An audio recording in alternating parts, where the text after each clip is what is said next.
Muito bem, senhoras e senhores, estamos aqui no Jovem Pan Network, porque pelas plataformas da Jovem Pan esse material vai ser exibido para todos.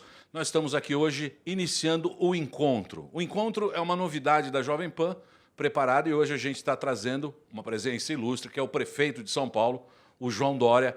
É lógico que eu estou muito avulso aqui, que vocês sabem, eu faço Pânico.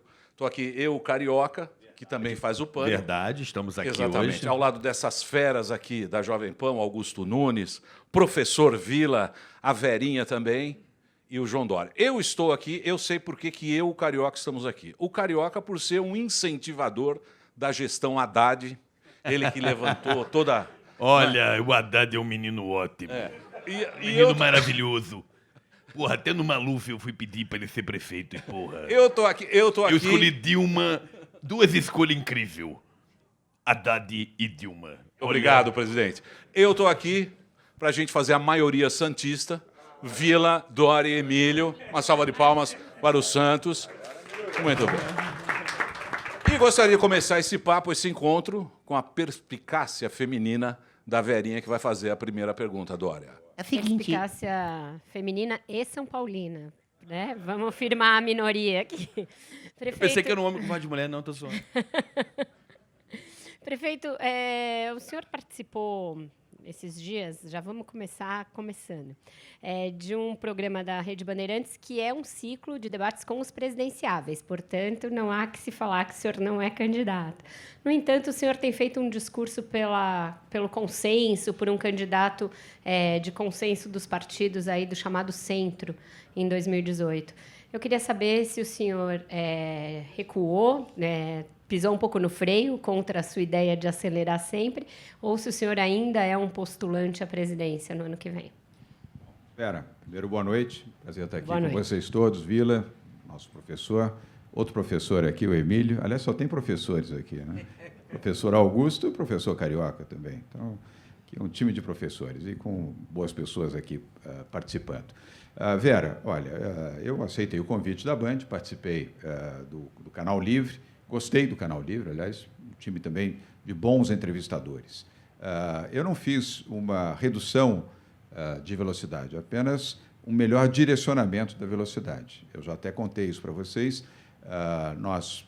O nosso foco de 10 dias para cá tem sido mais intenso na capital, nas ações na capital e, em especial, na periferia da cidade, Emílio. Zona Leste, Zona Sul e Zona Norte. Fizemos uma modificação também de secretariado, colocamos um novo secretário de Meio Ambiente.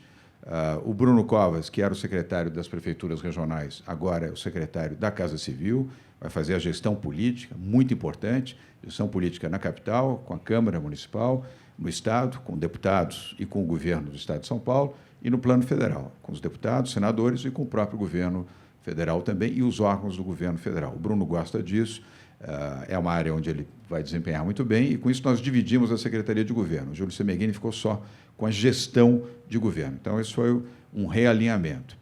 Outra situação também que vai nos ajudar é que até o mês de setembro nós ficamos usando aí uma linguagem do Pânico numa pindaíba de fazer gosto. Nós não tínhamos dinheiro. Vocês mesmos acompanharam, com 7,5 bilhões de déficit, tivemos que suspender todos os investimentos e reduzir 1 bilhão de reais em despesas. Agora, tivemos o êxito numa iniciativa que adotamos do PPI, o Programa de Parcelamento Incentivado das empresas que tinham dívida com a Prefeitura. Foi um sucesso. Augusto, foi o programa mais bem-sucedido de PPI já realizado até hoje. Nós conseguimos 4,7 bilhões de resultado de empresas que aceitaram pagar suas dívidas e quase 2 bilhões, professor Vila, à vista. Então, isso nos deu, finalmente, um pouco de oxigênio para as ações que nós estamos realizando a partir de agora de investimento na área de zeladoria urbana, principalmente. Nós não fomos bem nessa área. Nós temos que reconhecer onde a gente vai bem e reconhecer onde a gente vai mal. Você acha que está faltando isso? Está faltando essa comunicação, Dória? Não, está faltando ação, mais do que comunicação. Mas você não acha que essa comunicação, por exemplo, no caso da farinácea, você acha que se o Aécio tivesse feito a farinácea, o público entenderia melhor ou não? Porque isso é que falam de você, porque você é um cara que é gestor e tal. Eu fiquei pensando nisso, porque eles levam para o lado político, né? Acabou virando ração humana, né? Aí fica uma coisa feia. E o Farinácia, talvez, Farinata. se fosse o Aécio... Farinata. Eu sei, nata. Até eu talvez, sei, se o Aécio, a pessoa ia entender melhor o seu projeto. Você acha que está faltando essa comunicação com o povo acebolado, digamos assim? Eu vou explicar as duas coisas. Primeiro, o tema da zeladoria. Agora, com as mudanças que fizemos, temos um novo secretário, que é o Cláudio Carvalho, que é um técnico. O Cláudio é muito bom, ele já estabeleceu as novas métricas e os novos objetivos, começando com asfalto. Agora, dia 10, começa, aliás, o Marcelo Carvalho e o Tutinha gostam da notícia, porque começa o programa do asfalto novo. Desde 2007 que São Paulo não tem um programa amplo de asfalto. Agora começa no dia 10, agora de novembro, e vai, cada 3 meses, um grande lote de avenidas, e depois de ruas, e depois alamedas da cidade. Mas a questão da Vera, o senhor não respondeu. Qual é a questão da Vera? Se o senhor é candidato ou não a presidente. O que o senhor desviou, habilmente, para as questões que envolvem a prefeitura, que eu sei que são graves, né? Eu até achei que o senhor chegou atrasado porque os faróis deviam estar embandeirados, como de hábito, né? Ontem, no domingo, eu passei em 7 consecutivos. Eu falei, acho que deve ser contra mim. Eu vi o seu comentário. Na Manuel Dutra, posso até me falar até as ruas que eu estava passando. Mas a questão, prefeito, é o seguinte, se entrar na questão da gestão, claro que o Bruno Covas foi um desastre na função que exerceu, o senhor é muito educado, o promoveu para virar um vaso lá na prefeitura, tudo bem, mas foi um desastre. Essa que é a triste realidade, foi um desastre e tal. Agora, a questão política. O senhor é candidato, senão o senhor não iria ao Canal Livre, é um programa de presidenciáveis, o senhor não iria lá. Agora, o senhor é candidato por qual partido? Porque pelo PSDB tudo indica, e o senhor sabe, que o Serra deve ser provavelmente candidato ao governo do Estado, aliado com o Alckmin, candidato a presidente da República, o Kassab pode ser vice do Serra. Em suma, eles já acertaram, não foi no Máximo, porque o Máximo está fechado, né? Mas eles já, o restaurante Máximo, como foi em 2006, que eles acertaram tudo lá. Então, o senhor, a porta foi fechada. É aquela história do Romário. Eles disseram para o senhor entrou no ônibus, já quer sentar na janelinha? Não é assim, né? Quem entra no ônibus precisa esperar, tem que ficar de pé, depois sentar e finalmente chegar à janelinha. Então, o partido PSB fechou. Só resta o DEM, de Partido Nacional, né? Presumo que pelo PMDB ninguém quer encabeçar, porque, imagina, o PMDB é um partido pestilento, é a peste negra, né? De 1347, 1349. Matou 1/3 da população. Ninguém quer se aproximar do Temer, ninguém é louco, politicamente falando. Então, o senhor vai ser candidato a presidente pelo DEM? Bom, Vila, vamos por parte. Tem tanta pergunta para responder aqui. Ó o Rodrigo Maia. Vamos por partes. Primeiro, tem tempo. Vila, você como professor sabe disso, e eu, como bom aluno, estou aprendendo isso. Um dia na política é uma eternidade. Quanto mais nós falamos em 6 meses. Essa é uma decisão que vai até 31 de março. Eu tenho até 7 de abril para tomar uma decisão. Permanecer na Prefeitura de São Paulo, para a qual eu fui eleito, e estou gostando de prefeitar, estou feliz fazendo isso, e, eventualmente, há outras opções. Mas não pode precipitar, esse é o ponto. Por isso que eu disse, você tem que redirecionar a velocidade. Foi a pergunta da Vera. Eu redirecionei a velocidade para melhorar a qualidade da gestão aqui em São Paulo. O nosso melhor emblema, o nosso melhor diploma é a cidade. Quanto melhor formos na gestão aqui, melhor será a nossa avaliação. Mas o senhor é candidato? Neste momento, sou candidato a ser prefeito da cidade de São Paulo. Está se referindo à intensificação do ritmo de viagens pelo Brasil? Não. Isso também nós mudamos. Eu vou completar as viagens que estavam previstas de forma mais curta, mas menos viagens também a partir de agora. O foco, cidade de São Paulo com mais intensidade. Diante das mudanças que fizemos, e agora nós temos um pouco mais de recursos, coisa que até então nós não tínhamos. Então, essa ação na cidade vai produzir um bom resultado e é nossa obrigação fazer isso. Não dá mais para a gente ficar dizendo do passado, do 7,5 bi. Agora termina o ano também. O orçamento é nosso, Vera. Então, a responsabilidade, a partir de 1º de janeiro, é 100% nossa. Não dá para você errar no orçamento. A gestão do Fernando Haddad errou no orçamento. Talvez não tenha feito de maneira deliberada, mas errou. Fez um orçamento considerando uma superestimativa de receita e subestimou a despesa, o que deu 7,5 bi de déficit. Quando você tem um déficit, você tinha vários investimentos que estavam colocados no orçamento de 55 bilhões de reais. O que nós tivemos que fazer, Carioca? Seguramos todos os investimentos. Caso contrário, você ia chegar no final do ano, como vários estados brasileiros, sem dinheiro para pagar salário, para ter o custeio. Essa irresponsabilidade nós não vamos fazer. Agora, estamos com um pequeno saldo de caixa. Tem um outro fator bom e positivo para os ouvintes da PAN, os que nos assistem também aqui pela internet, é que a arrecadação da cidade de São Paulo, como também do estado de São Paulo, e provavelmente de outras cidades, vem finalmente apresentando crescimento. Mas eu não queria cortar a resposta às perguntas do Vila. Não, eu vou. Ainda tem saldo de pergunta aqui, desde o Carioca, passando pelo Dinheiro Emílio. falta, mas perguntas sobram. Sobra, tem muitos. Mas esse é o lado bom, ou seja, a economia está apresentando uma gradual recuperação. Com isso também, a arrecadação de impostos nos municípios, Marcelo, vem melhorando. E não é só São Paulo, outras cidades também. Então, isso é um ponto positivo. O ano que vem não vai ser um ano tão duro para os municípios brasileiros, para os governos, como foi este ano, como está sendo esse ano de 2017. Então, melhoria na qualidade da gestão da cidade, manter o nosso bom desempenho na área de saúde. Saúde hoje, nós estamos indo bem de maneira geral. Evidentemente, aqui e acolá, sempre pode melhorar, mas hoje, São Paulo, na área de saúde, nós temos, inclusive, levado o Corujão da Saúde para várias outras cidades brasileiras. É um programa bem sucedido de exames, o programa de exames de imagem, mais agora de cirurgia, mais o programa preventivo de saúde e o remédio rápido, que zerou um déficit enorme que havia na prefeitura da falta de medicamentos, aliás, apontado por vocês no Jornal da Manhã, nos 3 primeiros meses da nossa gestão, porque no final da gestão Haddad eles não compraram medicamentos. Hoje estamos absolutamente em dia com isso. Agora, quanto à candidatura, para não fugir nem a pergunta da Vera e nem a ênfase do Vila, tem tempo, eu não posso precipitar fatos. Quer dizer, eu já andei rápido demais, agora, repito, precisamos redirecionar essa velocidade para o campo da cidade, porque, caso contrário, inviabiliza-se qualquer circunstância. Eu não quero ser alguém que se propõe ou se apresenta. Não é um bom caminho esse. Isso é uma situação que tem que vir naturalmente. Eu já fui eleito, ou seja, eu tenho uma posição confortável. Eu não estou em final de mandato, eu estou em início de mandato. E gosto deste mandato. Eu gosto da cidade, trabalhei, lutei para me eleger prefeito da maior cidade brasileira e ganhei no primeiro turno. Fato histórico em 28 anos. Então, eu estou feliz como prefeito e tenho que continuar a prefeitar. Se amanhã circunstâncias, fatos, não por deliberação minha, mas por circunstâncias apresentarem uma outra alternativa, vamos avaliar. Mas, como eu falei, tem quase uma eternidade pela frente. Justamente essa questão de o senhor estar gostando ou não de ser prefeito e as outras possibilidades, o senhor recentemente não descartou o governo e não descartou nem ser vice numa candidatura presidencial do próprio Geraldo Alckmin. Não passa para o cidadão de São Paulo, para o cidadão que elegeu o senhor em primeiro turno, nesse primeiro turno inédito, a sensação de que o senhor está topando qualquer negócio para deixar a prefeitura, prefeito? Não, exatamente por isso que eu disse. Eu estou feliz prefeitando, eu estou feliz, eu gosto de fazer isso que estou fazendo, me empenho muito. Nós não temos final de semana, não temos feriado, trabalhar 16, 17 horas por dia, sem gostar do que faz, só se fosse um masoquista completo. Não, agora é sério. É que ele não trabalha na Jovem Pan para ver o que a gente trabalha.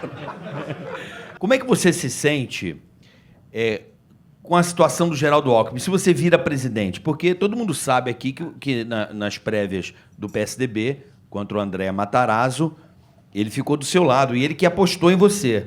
Como é que você já trocou uma ideia com ele? Tipo, Alckmin, eu tô pensando em virar presidente também, tudo bem? Como é que foi? Você já teve essa conversa com o Geraldo? Nós conversamos com muita frequência. Nesse domingo até tivemos um encontro, aliás, é público, a imprensa até divulgou isso. Vocês estão se falando? Constantemente. Eu tenho uma relação muito boa, nós somos 37 anos de amizade. Então, isso você não descarta, você não amassa um pedaço de papel. É uma amizade sólida, consistente, de bons e maus momentos. Como é que ele já trocou essa ideia do tipo, você não vem não, hein? Não. Nunca ele falou isso para mim? Não é assim. O Geraldo é um homem discreto, vocês todos aqui conhecem bem. Ele é um homem muito discreto nas conversas. O meu estilo, meu jeito é um pouco diferente, eu sou mais direto. Mas ele tem a sua característica e é uma característica absolutamente respeitável. Deu certo, 40 anos de vida pública, 4 vezes governador do estado de São Paulo, não é... Vocês já trocaram a ideia sobre você vir a ser presidente, se por um acaso, você já ventilou esse papo com ele ou não? As conversas na política às vezes não são tão retas e tão diretas, elas são mais suaves. Tá virando político, Dedé! Aliás, eu acho que esse assunto aqui nós vamos ser enrolado até 2000. Dizer, gente. Esse assunto aqui nós vamos ser enrolado até 2018. Mas eu preciso só, Vila, por dever de consciência, eu preciso fazer aqui uma pequena ressalva do ponto de vista do meu entendimento, não contestando o seu. O Bruno Covas é uma boa pessoa, ele é correto, ele tem um desempenho bom e agora vai fazer talvez aquilo que ele goste mais e tenha mais vocação, que é dentro do campo político. Mas é na questão da função da gestão mesmo, né? E aí é um pouco do ajuste. Tudo é um aprendizado. Como é um aprendizado fazer jornalismo, é um aprendizado também você estar no setor público.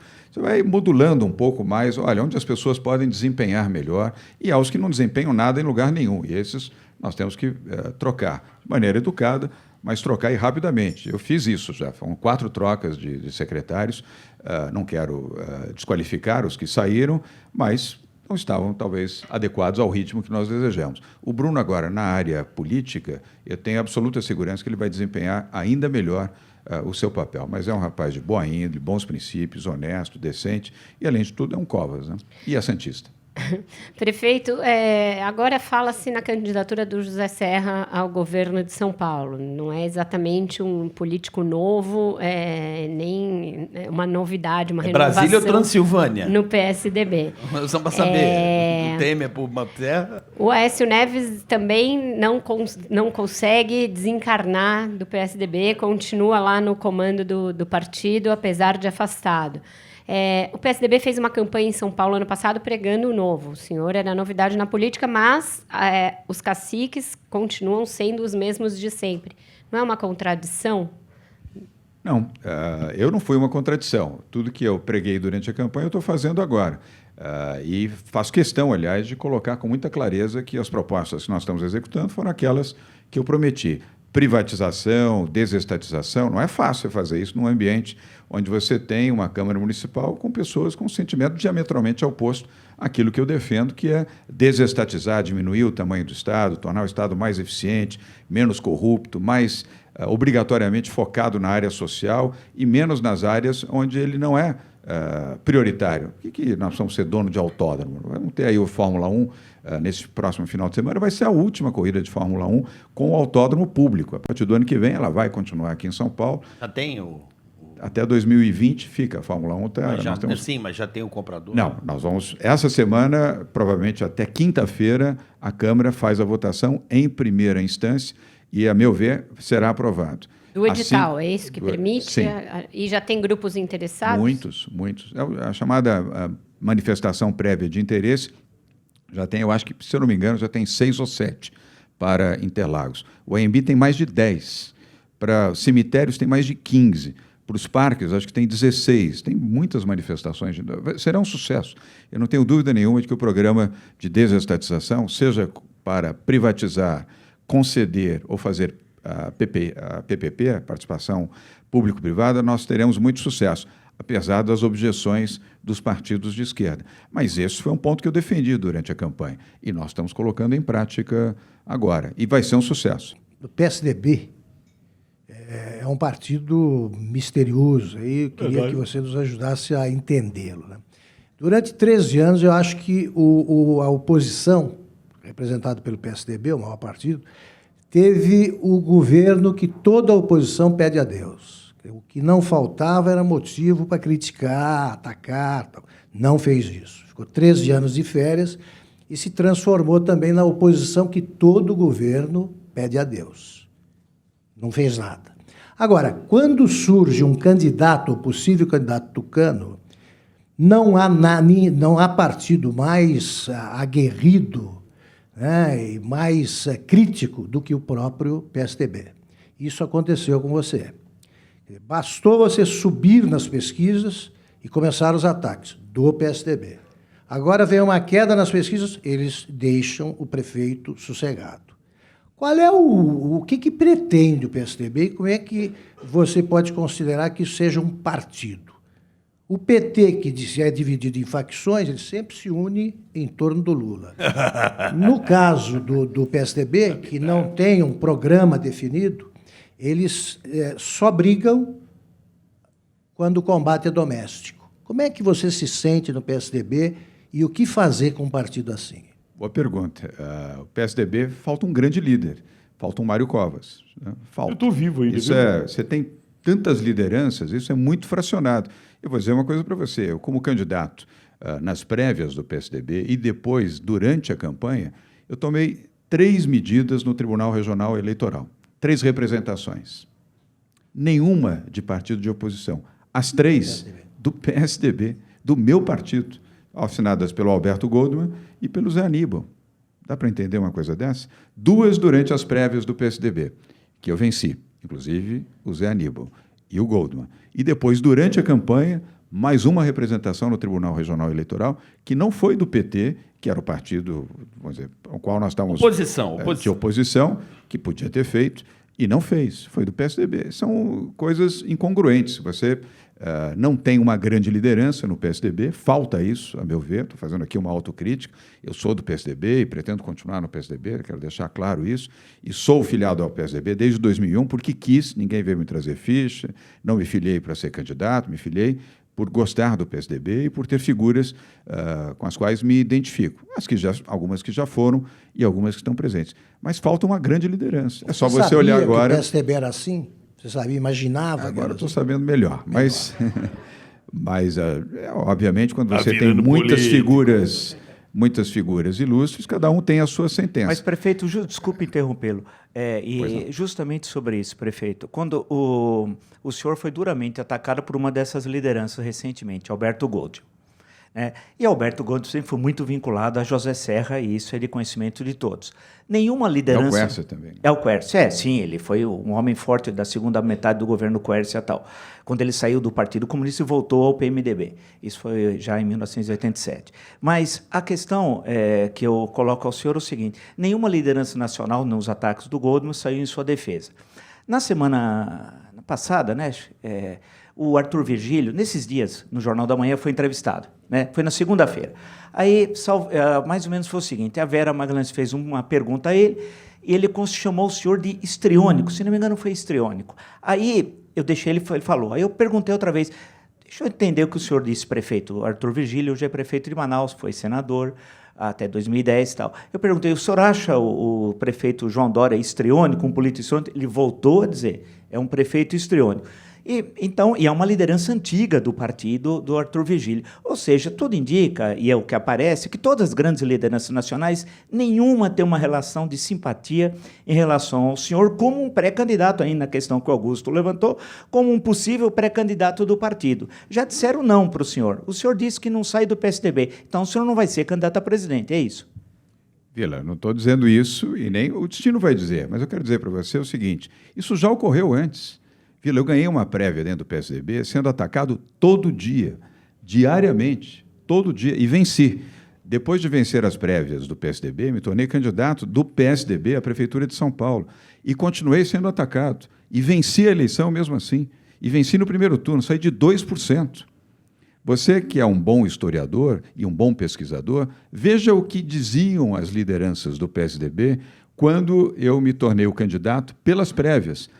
Todos eles, com exceção do Geraldo Alckmin, todos eles diziam: o PSDB vai perder as eleições em São Paulo. Todos, sem exceção. Um deles deixou o partido, né? O André Matarazzo. O próprio André. Hoje nós estamos recompostos e tudo. Mas lideranças, o André era um candidato que perdeu e tomou a decisão. Mas não, ele foi candidato nas prévias e perdeu. Mas eu quero deixar claro para vocês o seguinte: o embate já existia, não começou agora. Eu representei o novo dentro do PSDB. O PSDB tem uma certa aversão à situação nova. Augusto, você também é um estudioso. O que aconteceu em São Paulo nos últimos 20 anos? Você já observou isso outro dia, num comentário seu. Alckmin, Serra, Alckmin. Nada além de Serra e Alckmin. Não estou desrespeitando essas duas figuras. Cada um tem 40, 45 anos de vida política. O único fato novo onde o berço do PSDB ocorreu, modéstia à parte, fui eu, que venci as eleições, contrariando todas as expectativas do próprio PSDB. Então, eu estou acostumado. Eu não tenho medo de cara feia, nem do meu partido, nem do PT, nem de ninguém. Eu defendi uma campanha... O youtuber do venci, PSDB. Perdão? O youtuber do PSDB. Mas é um enfrentamento. Esse é o Brasil, Augusto. Sim, é complicado. Política este é o Brasil. A gente falava para você. O fácil era não ter sido candidato. Empresário bem-sucedido, tem uma vida ordenada, uma vida em ordem, todos vocês sabem disso. Por que vem para o fronte? Porque Por que eu você gosto. não me encarou, velho? Olha, hein? deixa eu fazer Sou uma da pergunta. Atena. Vai, Os caras aqui, Daqui a pouco eu falo. os caras O aqui... fácil é não fazer. O difícil é você enfrentar. E eu, a vida inteira, eu comecei minha vida do nada. Apesar de ter tido um pai que me Foi seu orientou. pai e sua mãe, né, velho? Pois é, Que aí não mas, foi do nada. né? Do nada, não tinha dinheiro, não tinha nada. Construí a minha vida trabalhando, lutando. E eu sou um guerreiro. E é o que eu tenho feito agora também. Dória foi Mr. Sweater em Campos do Jordão, lá no Gol. É, lógico, fomos nós, né? Eu, o Dória e o nosso querido Roberto Justus. Dória, é o seguinte, os caras querem saber se você vai ser candidato ou não. Você não vai responder, você vai dar o olé, você já deu lá. Eu quero saber o seguinte, que o povo quer saber. O seu encontro com o Silvio Santos e o Zé Celso. Eu assisti, vocês viram o vídeo? Vocês viram o vídeo ou não?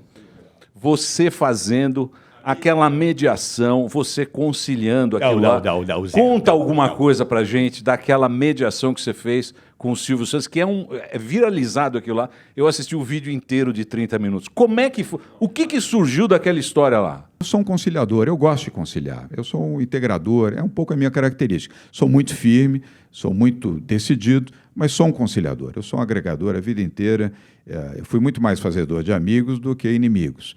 E eu quis conciliar uma situação ruim para a cidade, quer dizer, um antagonismo entre o grupo Silvio Santos e o Zé Celso Martinez, a pedido, inclusive, do Eduardo Matarazzo Suplicy, que é do PT, um partido com o qual eu não tenho nenhuma simpatia, mas reconheço os valores do Eduardo, além de ser torcedor do Peixe, é um homem honesto. E ele me pediu, eu falei, você pode ajudar? Eu falei, vamos tentar. Eu vou tentar ajudar. Liguei para o Silvio e propus um encontro e que pudesse criar um clima minimamente viável de construir uma alternativa para preservar o Teatro Oficina, onde está lá o seu fundador, que é o Zé Celso Martinez, e preservar os interesses legítimos do Grupo Silvio Santos em toda a área que pertence a ele. E, inclusive, ele tem o direito e obteve autorização não só da Prefeitura, na gestão anterior, como também do Condefat e do Compresp, que são os dois órgãos que aprovam também circunstâncias como essa, no caso do espaço que eles têm na Bela Vista. E eu fui, evidentemente, tentar conciliar, mas descobri que essa é uma situação irreconciliável. Não há a menor possibilidade de haver conciliação entre o Silvio Santos e você acha que o o Brasil, Celso você acha que você for Martinez. presidente do Brasil, você vai conseguir? Ou o Brasil representa mais ou menos aquela doideira que está lá? Ou você acha que vai ter um cara... Porque todo mundo está esperando isso, né? E você agiu ali como conciliador, tal, que eu acho que é a função do político, né? O que eu desejava. Mas não tem jeito. Eu tenho que fazer aqui uma ressalva. O Silvio e também o Guilherme Stoliar, que é o seu sobrinho, tinham até uma predisposição. Ninguém recebe alguém se não tiver uma predisposição para dialogar. E eles receberam no escritório do Silvio, foi lá o encontro. Ou seja, eles tinham uma predisposição. O Zé Celso, a meu ver, não quero condená-lo, mas não teve uma atitude correta. Primeiro, você não grava uma reunião. E depois você, além de gravar, não coloca essa reunião, vamos dizer, nas redes sociais, se você ainda tinha minimamente a intenção de ter um acordo. O que aconteceu? O Silvio falou, não vou receber mais Zé Celso, não tenho mais diálogo, eu vou fazer aquilo que a lei me faculta, vou fazer a construção dos meus prédios, ele tem esse direito, ele está no âmbito legal, e o Zé Celso vai ter, ou vai perder o teatro, ou vai ter que fazer um enfrentamento judicial vai botar fogo lá nele, eu diria, com poucas chances de vitória. Quer dizer, não teve uma conduta adequada. Essas coisas da esquerda, de achar que no grito, na pressão, na intimidação você resolve, não deu certo. E perdeu um conciliador também, porque eu tinha a intenção de ajudar a resolver. Era possível ter um caminho de solução. Hoje não é mais. Quem vai perder com essa história? Perde o Zé Celso Martinez, eu lamento. O senhor fez um meia-culpa aqui quanto a não ter ido bem na área de zeladoria urbana da cidade. E foi justamente a primeira área que o senhor atacou no primeiro dia de governo com o lançamento da Cidade Linda. O senhor está até com o bottom na lapela. Eu lembro que numa das suas primeiras entrevistas no Jornal da Manhã, eu perguntei, era logo ali nos 100 dias, que o senhor estava lançando muitos programas com nomes midiáticos, com logomarcas, e que o senhor se empenhava e divulgava nas redes sociais, quanto daquilo seria efetivo e quanto seria só espuma de marketing. Eu lembro que fui criticada que o senhor estava ainda na crista da onda na época. Passado esse tempo todo, o que virou e o que era só espuma de marketing? Vera, nada era espuma de marketing. Todas as iniciativas. Agora, você pode e deve nominar, não há mal nenhum. É como se você tem uma programação na Rádio Jovem Pan e não batizasse os programas da Jovem Pan. Qual a razão de não nominar o programa que vai ao ar às 7h30 da manhã, o que vai ao ar às 10, ao meio-dia, às 2 da tarde, às 3, às 5, às 7? Não há mal nenhum. Você tem programas, tem pessoas, tem nomes, tem marcas. É exatamente isso que nós fizemos. Agora, isso não indica que Quais marcas vingaram? Todos os programas foram bem. É exatamente a mesma situação numa emissora de rádio. Alguns foram muito bem, outros foram bem, outros não foram. E os que não foram, ou você troca ou você aprimora. Eu não tenho compromisso com o erro. Aliás, a minha formação empresarial foi a formação de alguém que tem que conduzir o seu negócio e a sua atividade para ter sucesso e não insistir no fracasso. Na zeladoria urbana, nós não fomos bem como deveríamos ter ido. Erramos, independentemente de ter ou não dinheiro. Aí a desculpa do dinheiro não se aplica. Nós não fomos bem e eu reconheço. Agora nós vamos, eu tenho certeza absoluta. Mas o que faltou? Porque se o problema não era o dinheiro, e se havia esse empenho pessoal Gestão. Do senhor ir no sábado e no domingo... Faltou gestão. Estamos no início ainda, evidente, nós estamos com 10 meses de governo. Ainda tem muito pela frente para fazer, mas faltou gestão. Nós temos que reconhecer, onde a gente não vai bem, tem que pôr a viola no saco, corrigir, melhorar e aprimorar. Mas agora nós temos prefeito, um bom time, mudamos não... o time para poder aprimorar e agora também os recursos vão ajudar. Mas Desculpa, isso Augusto. não leva à constatação de que é cedo para deixar a Prefeitura de São Paulo? Eu não estou me apresentando como candidato, eu me apresento como prefeito e nós temos que prefeitar. Nós somos bem em várias áreas, saúde bem, educação bem, área de esporte bem, área de habitação popular muito bem. Nós já fizemos mais habitação popular em 10 meses do que o meu antecessor em 4 anos. Não pode que, aliás, ser. foi abandonado pela sua prima lá, Dilma, que prometeu mundos e fundos, largou o coitado Fernando Haddad no meio do caminho. Nós agora tivemos, evidentemente, um bom apoio do ministro Bruno Araújo e conseguimos já colocar 16.600 habitações populares. Estão em construção e vão ser entregues até metade, setembro do ano que vem, estão todas entregues. Agora, nas áreas onde nós não produzimos, especificamente na área de zeladoria, é o que nós temos que melhorar. Com o asfalto, primeiro, tapa-buraco, que já começou. O asfalto, que começa agora dia 10. Na área de transporte e mobilidade urbana, o tema dos semáforos. O Vila tem toda a razão do Vila. de ficar chateado e aborrecido. Melhoramos a manutenção, ainda não está no padrão desejado, mas já melhorou bastante. O que vai melhorar? Quando você mudar o sistema semafórico por um sistema moderno e eficiente que permita controle à distância e você não precisa ir lá abrir uma caixinha. Mas o radar funciona, né? O radar funciona, mas agora não funciona com pegadinha. Não tem mais pegadinha. Funciona. Não tem mais pegadinha. Funciona. Não tem. Antes havia, porque era um processo arrecadatório, foi uma opção do Fernando Haddad fazer arrecadação através de multa. E isso eu disse durante a campanha que íamos terminar e terminamos. Como disse que ia requalificar as velocidades nas marginais e requalifiquei, não obstante toda a pressão da área da esquerda, eu mantive, porque é correta a opção que nós fizemos, a mudança de velocidade não gerou um acidente por excesso de velocidade. Foi imprudência, todos eles. Então, eu não tenho problema para fazer o que foi necessário fazer e defender. Agora, onde nós precisamos dar meia volta e melhorar, nós vamos fazer, Vera. Aproveitando a ocasião, só pegando... Quer dizer, tem essas questões de zeladoria e tal, mas envolve as questões nacionais também. O senhor, por exemplo, até recentemente no Rio de Janeiro, disse que precisa ter um candidato de centro, tal, tocou muito nessa questão. O senhor andou pelo Brasil, por vários estados, foi homenageado por câmaras municipais, etc. Tal. O senhor deve ter percebido que o nome do Geraldo Alckmin não circula nacionalmente. Não precisa ser um gênio da raça para descobrir isso. Basta andar pelo Brasil, né? A gente percebe que ele tem um discurso paulista. Ele é um fenômeno paulista e eu não sei por quê também. É um caso de estudo. Ele é o sujeito que mais governou São Paulo no Brasil republicano. E outro dia eu falei, fale uma obra do Alckmin. Ninguém sabia, né? Ninguém sabe. E é verdade, porque não existe, né? Mas é um fenômeno paulista, ganha eleição. Isso é uma casa para estudar, uma casa de patologia quase. Mas deve ser o medo do PT. É o medo do PT, vota em qualquer um, né? Eu acho que é mais por aí, porque realização concreta inexiste. Inexiste. Eu queria que alguém me mostrasse. Não tem nada. O Rodoanel, por exemplo, vai terminar no século XXIII, né? Não termina, tal. Então, concretamente, o senhor percebe, andando para aí, presumo, que o Geraldo Alckmin não é um nome nacional. E o senhor tem aspirações, que é um absoluto direito. O senhor se considera um traidor se sair candidato a presidente contra Geraldo Alckmin? Primeiro, volto a repetir, eu sei que você não vai gostar, eu não me apresento como candidato.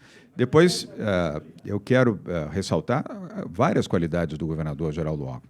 Primeiro, a sua decência, a sua honestidade. Isso faz uma enorme diferença quando você tem o segundo maior orçamento do país. O governo do Estado de São Paulo, depois do governo federal, é o segundo maior orçamento. Ele é um homem probo, é um homem correto e tem uma conduta. Ele é discreto no seu comportamento e no seu posicionamento, mas tem um conjunto bastante interessante de obras, em privatizações, em concessões. Todas as concessões das rodovias de São Paulo, que são as melhores do país, foram realizadas dentro do seu governo, dentro da sua gestão. Covas, né? Começou com Covas, mas quem liderou esse processo, inclusive, enquanto o Mário Covas era vivo, era o Geraldo Alckmin. Ele tinha essa responsabilidade como vice-governador. E prosseguiu, inclusive, da construção do Rodoanel também. Então, na área de saúde, vários hospitais. Serra, ele tem, a parte sul foi o Serra. Ele tem, né? hein? A outra parte foi o Serra. O Serra também foi um bom Foi governador o de Sul, São o Paulo. Sul Você pode lá. ter dúvidas em relação a outros aspectos do Serra, se ele é simpático, não é simpático, mas ele não foi um mau governador de São Paulo, ele foi um bom governador de São Paulo também. Então, há que se ter esse discernimento. E em relação ao Rio de Janeiro, o Vila colocou um ponto aqui importante.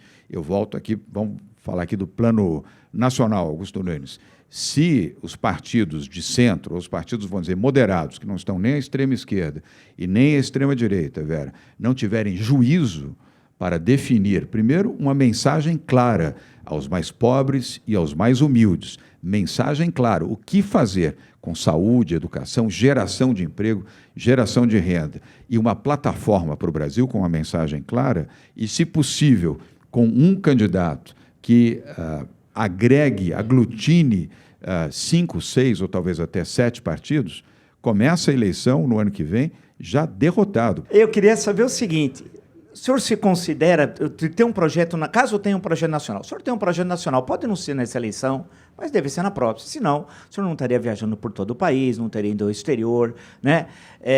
Evidentemente, tal. Isso aí, o senhor, nesse sentido, o senhor considera que é uma traição ter um projeto nacional quando o governador Geraldo Alckmin também tem? Principalmente Não. se essa mensagem for diferente, essa que o senhor falou que tem que ser Não clara. não é. Nós temos a mesma mensagem. Geraldo Alckmin defende o Brasil como eu defendo o Brasil também. Nós vamos somar valores e somar forças. É isso que nós temos construído, inclusive, nesses diálogos, nessas conversas, como nós tivemos. A Vera até me perguntou outro dia o resultado desse encontro que nós tivemos no domingo, que já não é o primeiro, nem o segundo, foram 3 conversas, e nós vamos continuar. O bom entendimento é o que pode ajudar o Brasil. A falta de entendimento é o que pode prejudicar o Brasil. Prefeito, quando o senhor fala nessa união de 5, 6 partidos, eu imagino que o senhor está pondo o PMDB na conta. E o Fernando Henrique Cardoso escreveu um artigo no domingo, não é a primeira vez que ele diz isso, propugnando que o PSDB deixe imediatamente o governo Michel Temer. Eu queria saber se o senhor concorda com ele, e aí sim ou não, sem tergiversar e sem muro. E neste caso, como se daria essa aliança se o PSDB negar apoio ao governo justamente neste momento que o governo mais precisa para aprovar, por exemplo, a reforma da Previdência? Eu já fiz essa resposta, mas eu volto a enfatizar. O PSDB tem que estar ao lado do Brasil. Nós temos 4 ministros lá até agora. E agora, nesse momento, você retirar os ministros quando você ainda tem reformas para fazer... Mas a bancada não poderia simplesmente aprovar as reformas sem participar do governo? Por que já não fez isso no passado? Quer dizer, não foi um erro? Se compôs, ou você tem coragem ou não tem coragem. Quer dizer, se teve uma decisão de compor e participar do governo, vai sair agora? Já devia ter saído. Confere. Agora que você tem a oportunidade de trabalhar, a economia que começa a apresentar os seus primeiros índices positivos, você tem reforma previdenciária para discutir no Congresso. Não é uma reforma fácil, não será uma reforma completa, mas ela é possível. Você tem reforma tributária para isso, e você simplesmente diz, olha, não faço mais parte disso, mas, prefeito, o meu interesse é um interesse com a permanência partidário e eleitoral. Com o prolongamento da permanência do Aécio Neves na presidência do partido, com essa aliança com o PMDB, como é que o PSDB vai estabelecer diferenças éticas e morais com o PMDB? Bom, e ainda tem o PT, como lembrou a Vera aqui. O PT... o Aécio termina o seu mandato agora. Dia 9 de dezembro, o PSDB tem eleição para a sua executiva nacional, o Aécio não é candidato, e vai haver uma mudança. Teremos um novo O presidente. senhor apoia o Perillo ou o Tasso? Marconi Perillo. Eu também sou muito claro nessa posição. Eu não sou contra o Tasso, mas sou totalmente a favor do Marconi Perillo. Acho que é um candidato bom, sério, consistente, tem vida própria, tem um histórico bom, 4 vezes governador de Goiás e, a meu ver, tem uma capacidade, nesse momento, mais aglutinadora do PSDB do que o Tasso Gereissati. Sem críticas ao Tasso, acho que o Tasso cumpriu um papel difícil, um momento dificílimo do PSDB, e ele procurou cumprir da melhor maneira possível. Acho que, se houver possibilidade de um entendimento entre ambos, e se fruto desse entendimento resultar a candidatura do Marconi Perillo, será melhor para o PSDB. E se não for possível nenhum nem outro, que venha um terço, que venha um terceiro, e que o PSDB não dispute chapa, que eu acho muito ruim. Se nós chegarmos no dia 9 de dezembro, 2 candidatos disputando, não há condição de um partido como esse propugnar uma candidatura que seja aglutinadora para outros partidos. Se nem nós conseguimos nos entender dentro de casa, como é que você pode propor uma bandeira que seja comum para que outros partidos se alinhem em torno de um projeto para o Brasil? Nós temos que pensar, Augusto, a partir de agora... sobre a demarcação das fronteiras morais. Brasil. Menos na questão partidária, menos na questão política, não obstante uma campanha que se aproxima, mas o que a população quer, os que estão aqui, principalmente as pessoas mais pobres e mais humildes, que estão desempregadas no Brasil, querem uma mensagem clara, não querem política. Eles querem saber como é que eu posso ter o meu emprego de volta, como é que eu posso ter a oportunidade do meu filho ter boa educação para ter uma vida melhor do que a que eu estou tendo, como é que eu posso ter um programa de saúde que me permita ser bem atendido, fazer a cirurgia que eu preciso, ter os medicamentos que eu necessito. Esta é a mensagem. Verdade, prefeito. Isso é comunismo. Isso é comunismo. Mas o povo também está cansado de corrupção. Você Sim. tem feito um discurso muito claro em relação a isso, mostrando que você não tem nada a ver com o PT. O PT é isso aí que a gente sabe. Quero deixar claro, também Como não tem um você vai lava-jato. deixar claro que não tem nada a ver também com essa, digamos, se não for o partido todo, com essa parte podre do PMDB? Eu sempre, desculpa, Carioca, eu sempre disse o seguinte, a justiça é feita para todos.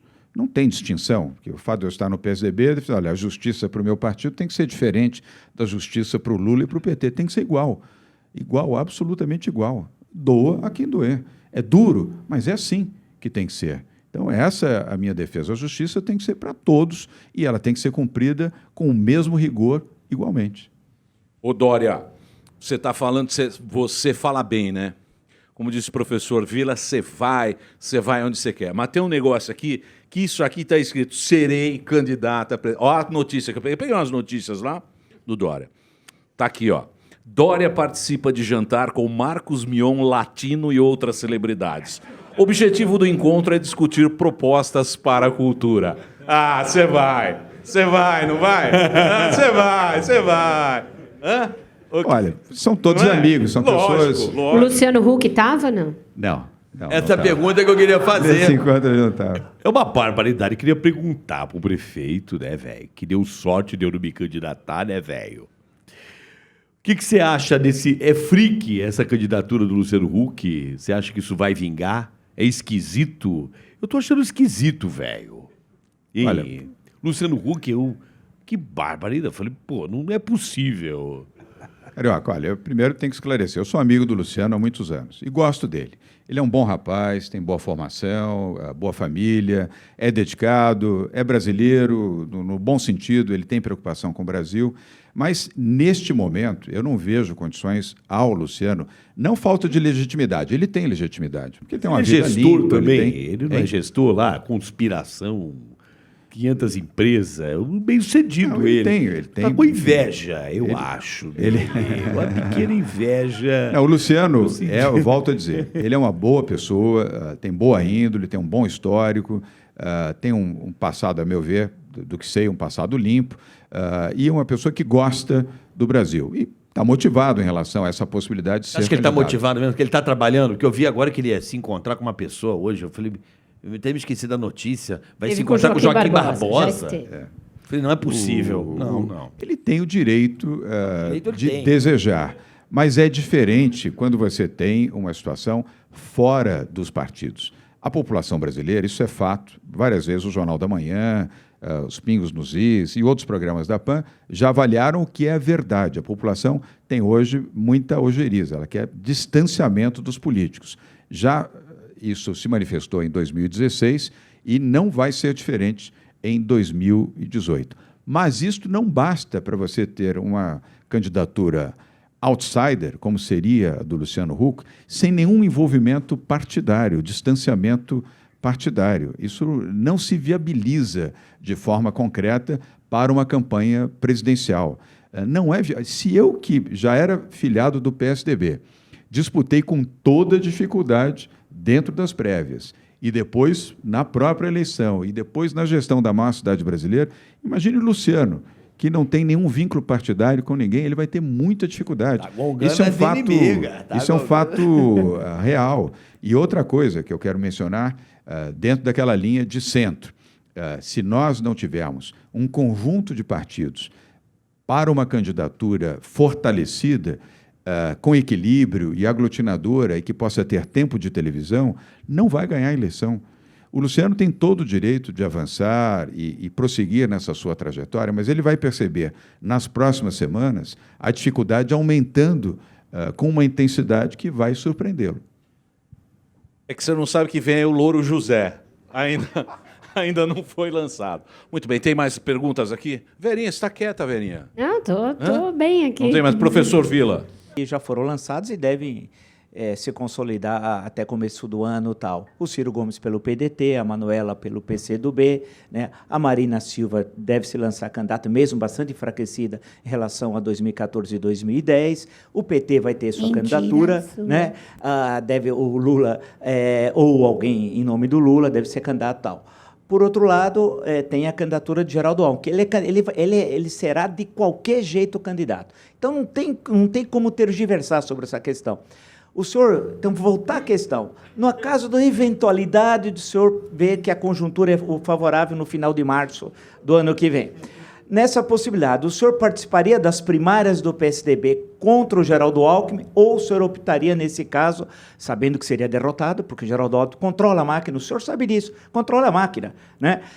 O senhor seria candidato por um outro partido. Aí tem um problema, que o senhor disse que precisa de tempo de televisão. Sobra o DEM. O DEM tem uma bancada muito pequena, o senhor terá muito pouco tempo na televisão. Então, o senhor não sairia candidato, é isso? O Vila, eu gosto do Vila porque ele é perseverante. Entre outras boas características, ele é perseverante. Tem eternidade pela frente, Vila. Tem muito tempo para tomar uma decisão. Mais ou menos, né? Porque o Geraldo Alckmin quer uma decisão em janeiro. Vai ser difícil. Se eu conheço o PSDB, vai ser no último segundo do segundo tempo. Essa é uma marca do PSDB. O PSDB nunca toma decisões antecipadamente. Você conhece bem, mais do que eu até, a vida partidária do PSDB. Vai deixar para o último minuto. E o último minuto será final de março, não será em janeiro. Prefeito. O Lula vai ser candidato ou não, prefeito? A meu ver, vai ser candidato, sim.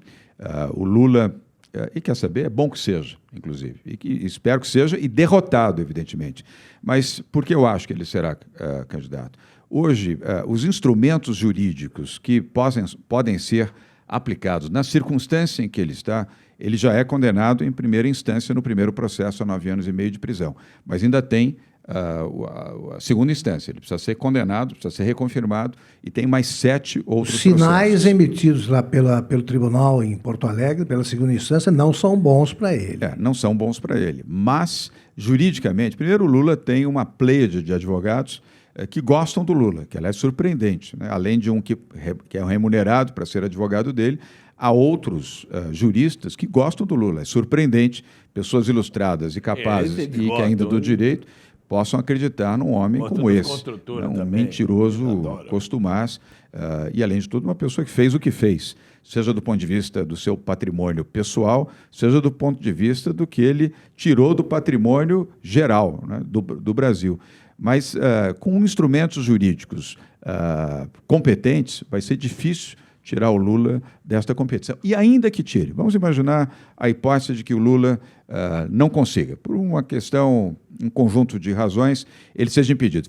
Ficha suja e não possa disputar. Ele vai se vitimizar de tal forma que ele continuará sendo um candidato, ainda que com um preposto, com Jacques Wagner, ou com Fernando Haddad, ou com qualquer outro. Quem vai fazer campanha, quem vai subir para falar com a população, será o Lula, inclusive em programas de televisão. Eu não sou candidato, mas o meu candidato é fulano de tal, e eu só não sou candidato porque as elites brasileiras não querem alguém pobre, alguém humilde, alguém que veio do interior de Pernambuco, mas este aqui, fulano de tal, é aquele que vai me representar. Vai ter o áudio do WhatsApp da cadeia que eu vou mandar. Prefeito, só uma questão. Então ele será candidato. Em janeiro, como de hábito, faz alguns séculos chove, né? Faz algum tempo, alguns milênios que chove em janeiro. E desde que o Manuel da Nóbrega fundou São Paulo, tem alagamento. O prefeito que o senhor sucedeu resolveu o problema colocando placa. Área sujeita ao alagamento. O Jaiminho era fantástico, né? Ninguém sabia. Área sujeita ao alagamento e tal. Como, por exemplo, na Rua Palestra Itália, tem uma ali e tal. Do lado do estádio da W Torre ali. Lá na Praça da Bandeira tem isso também. Tal. A plaquinha está lá. Então, eu queria saber, o senhor, se chover e alagar a cidade, vai ser difícil ser candidato a presidente, porque a irritação sobre a gestão vai ser enorme. O que a prefeitura está fazendo? Porque vai chover. E vai ter os alagamentos nas áreas já conhecidas. E o Alckmin vai agradecer que vai encher também os tanques, né? Tem duas coisas contra aí. Tudo bem, é verdade, não vai ter racionamento. Não adianta chover na capital. O que a prefeitura está fazendo de precaução, já de trabalhos preventivos? Porque é o seguinte, vai ser uma tragédia, e atinge geralmente todos, mas especialmente a população mais pobre. E aí, como é que nós vamos ficar? Tem que agir, é o que nós estamos fazendo, com um conjunto de medidas e obras. Primeiro, os piscinões. Nós inauguramos um grande piscinão na Zona Leste, tem mais um para ser inaugurado, e tem os polders, que nós estamos chamando de mini piscinões, que ajudam bastante porque eles drenam a água e evitam, evidentemente, o excesso de água em regiões da cidade, principalmente Zona Leste. É a região mais prejudicada e parte da zona central da cidade. O outro é manter bocas de lobo limpas, permanentemente limpas. A falta de bocas de lobo para absorver a água provoca áreas de enchente na cidade.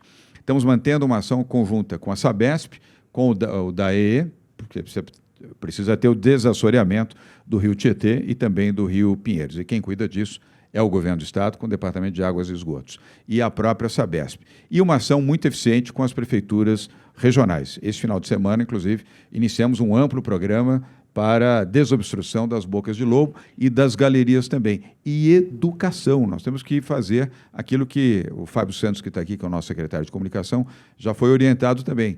Pedir à população, através dos meios de comunicação, rádio, por exemplo, para que não jogue o lixo na rua. Quem joga o lixo na rua condena o seu bairro, a sua rua, a área onde você mora, onde você trabalha, até enchente, porque a colocação de lixo na rua imobiliza as bocas de lobo, não drena a cidade e aumenta o risco. Segundo o nosso diretor Newton Travesso, temos a rodada final aqui. Quem quiser pode fazer. Eu começo daqui. Vamos lá, o Carioca merece. Mais absurda. Quero que você fale um pouco sobre o Dória Vit. É verdade que você lançou uma linha de vitaminas Sidney Oliveira? Não, quem lançou foi o Sidney Oliveira. Ele pediu. Ele tem uma marca de vitamina agora. Ele pediu, eu gosto muito dele, ele é meu amigo. Eu pedi apenas que todo o resultado pudesse ser doado a uma instituição do terceiro setor, no que ele já se comprometeu. Eu confio nele, eu sei que ele vai fazer. Então eu autorizei e ele fez. Porque foram tantos os pedidos que ele recebeu. Ele fez logo no início a vitamina do Dória. Ele fez logo no início da gestão. Com uma delicadeza, ele fez uma vitamina, uma multivitamina. E todo mundo sabe que realmente eu durmo pouco, trabalho muito e tomo vitaminas realmente. E aí foi um sucesso tão grande a demanda que ele fez agora um conjunto de vitaminas chamado Dória Vit. E está vendendo muito. Então combinei com ele, falar, pode usar, e a cada 3 meses o resultado disso, nós escolhemos uma entidade do terceiro setor e fazemos a doação do que representa a sua margem de lucro. E ele aceitou. Prefeito, você é jornalista e sempre conheceu bem a imprensa do lado de cá. Agora você está do outro lado como vitrine. Você acha que é tratado com correção pela grande imprensa, pelos grandes veículos? Que avaliação você faz da cobertura da sua gestão? Ótima pergunta, Augusto Nunes. Em alguns casos, essa cobertura é feita de forma correta, de forma isenta. ainda que tenha crítica. Faz parte. A crítica faz parte. Se você não souber lidar com a crítica, então esqueça, nem venha para a política, nem queira exercitar a política. Agora, parte da imprensa coloca o fator ideológico e coloca de maneira muito clara o fator ideológico. E aí você não tem nenhum tipo de isenção e a crítica se esvai porque ela tem um conteúdo ideológico. São pessoas que têm uma militância política, uma preferência política claramente definida e exercem isso nas suas funções, Por exemplo, ou como proprietários de em veículos qual de episódio, comunicação, por exemplo? ou colocam isso em veículos de comunicação, ainda que os seus acionistas não tenham essa visão, mas exercem essa colocação. São as faculdades, Dória? Hein? Essa rapaziada nova que está vindo aí, os professores, porque a esquerda ela sempre se ocupou. Eu sou uma vítima, confesso a você que meu professor dava 2 pontos. Se eu fosse na manifestação contra o Fernando Henrique, eu falava, pode ficar pro senhor, que eu não vou. Mas é sério, as faculdades, todo mundo sabe aqui que estuda, ou estudou recentemente, que as esquerdas, elas pegaram os professores, pegam os alunos, formam ali os seus embriões e estão aí nas redações do jornal, né, meu irmão? Existe. Eu prefiro não nominar, Augusto, mas... Não, o episódio. Em que episódio você acha que foi eu injustiçado? vou dar um episódio claro, sem nominar a emissora, até porque nós estamos numa emissora aqui que é a Jovem Pan, que é uma emissora que eu respeito muito. Não. Uma outra emissora de rádio defendeu uma repórter que disse que às 6 horas da manhã nós tínhamos esguichado moradores de rua, pessoas em situação de rua, na Praça da Sé, numa manhã gelada do inverno em São Paulo. Eu disse, ora, uma repórter que coloca isso no ar usando o seu microfone, e o seu microfone é o seu celular. Eu perguntei à rádio, primeiro, nós fomos verificar se tinha havido fato. Não havia, ninguém jogou água sobre os moradores em situação de rua. Você limpa as áreas, como, aliás, a prefeitura faz há muitos anos, não é de agora. Não houve o fato. E aí eu disse, olha, o fato não houve, nós olhamos as câmeras, verificamos, o fato não aconteceu, nós checamos. E a emissora de rádio insistiu em dizer, não, o fato houve. Eu disse, olha, falei até com o diretor da rádio, se o fato houve, ou você tem uma repórter que não mereceria ser nem foca, ou está mentindo. Porque quem tem um celular na mão para gravar, tu tinha uma mensagem, grava uma imagem, tá certo? Isso seria uma situação tão aguda, tão desumana, você jogar água às 6 horas da manhã em pessoas dormindo, qual a razão que uma repórter não filmaria ou não fotografaria se o impulso dela leva 1 segundo para apertar o vídeo, para filmar? Evidentemente que o fato não houve. E fiquei muito decepcionado que a direção desta rádio, ao invés de reconhecer que ela exagerou, que ela colocou uma índole ideológica na repórter, porque ela foi militante do PT, claramente, aliás, o seu histórico indicava isso, que a rádio cometeu um erro. Qual é o problema de você reconhecer um erro? Isso faz parte até do código de conduta de um veículo de comunicação. Insistiu na defesa deste fato. Isso é muito ruim, isso não é contributivo para o bom jornalismo brasileiro. Então, esse é o fato. Não estou nominando, não quero criar com isso uma celeuma, ainda mais porque estou falando aqui numa outra emissora de rádio. Mas não é uma conduta correta. Se você quiser, eu falo o nome da rádio. Quando você erra... Começa com C. Quando você erra, assuma o erro. Acontece, isso pode ocorrer, ou por um erro jornalístico, ou porque um repórter, no caso uma repórter, usufruiu de uma condição de estar com o microfone, através de um celular, e não teve a decência de agir como deveria ter feito. Verinha. Falando ainda de imagem e de divulgação, do outro lado, o senhor investiu muito num esquema de redes sociais que prescinde um pouco da imprensa, em que o senhor comunica as suas próprias ações de maneira com bastante alcance, inclusive. No entanto, isso, em alguns momentos, tem uma faceta dupla, porque nessas viagens, nesse caso da farinata a que o Emílio se referiu, em outros casos... essa comunicação que o senhor fez própria teve um ruído, gerou ruído e forçou o senhor a recuar em alguns casos. O senhor faz algum meia-culpa também nessa questão da comunicação? Acha que acelerou demais também nessa superexposição? Vai recolher um pouco os flaps nesse aspecto ou não? Não vamos recolher nem mudar a velocidade, vamos aprimorar Tudo é um aprimoramento, Vera. Você erra também. Eu sou passível de erro e volto a dizer, não tenho compromisso com erro. Eu quero acertar. O tema da farinata foi um caso. Nós encerramos esse episódio da farinata completamente. Não vamos fazer mais. Mas a ideia em si não era ruim. Aliás, o princípio da farinata foi o mesmo princípio que a doutora Zilda Arnes fez com muito sucesso no Brasil e mesmo fora do Brasil. Aliás, morreu fazendo isso no Haiti, levando alimentação às pessoas que estavam com fome no Haiti. Infelizmente, faleceu nessa circunstância.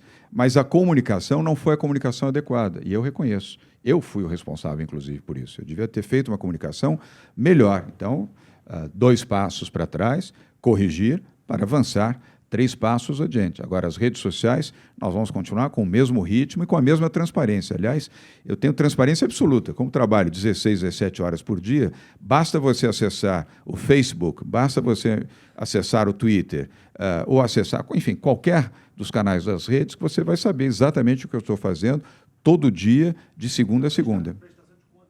Claro, transparência absoluta. Agora, o Vila é que gostava do Jaiminho, né? Professor está com saudade do Jaiminho. Às 10 horas da manhã. do Jaiminho. Que saudade, Hein, professor? O pessoal reclama que eu não olho a agenda, mas é que eu olho a agenda do prefeito todo dia. Mas é que não tem graça.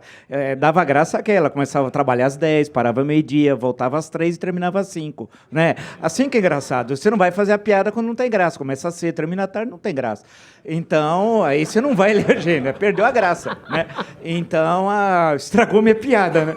Todo dia eu fazia isso. Sacanagem. Mas tudo bem.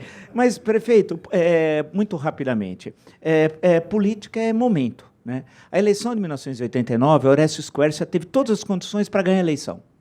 Tudo. Na sexta-feira, que precedeu a convenção do PMDB em Brasília, ele era candidato. Na sexta-noite, segundo o seu vice-governador Almino Afonso, né, que me disse que estava tudo certo, tal. Chegou lá, no sábado, ele mudou de ideia. Por uma razão prosaica, não vem ao caso lembrar aqui. E perdeu a oportunidade histórica que ele tinha. Não só muito dinheiro, apoio de todos os governadores do PMDB, né, que na época era um partido estruturado nacionalmente muito forte, e era considerado, naquele momento, em 89, um excelente administrador. Os fatos posteriores é que mudaram a interpretação sobre a gestão Quercia. Ele perdeu a oportunidade. Quando ele quis ser candidato a presidente, em 94, foi um desastre, ele ficou atrás do Enéas. Quer dizer, perdeu o momento, quando quis ser, foi um fracasso eleitoral e desapareceu da cena política.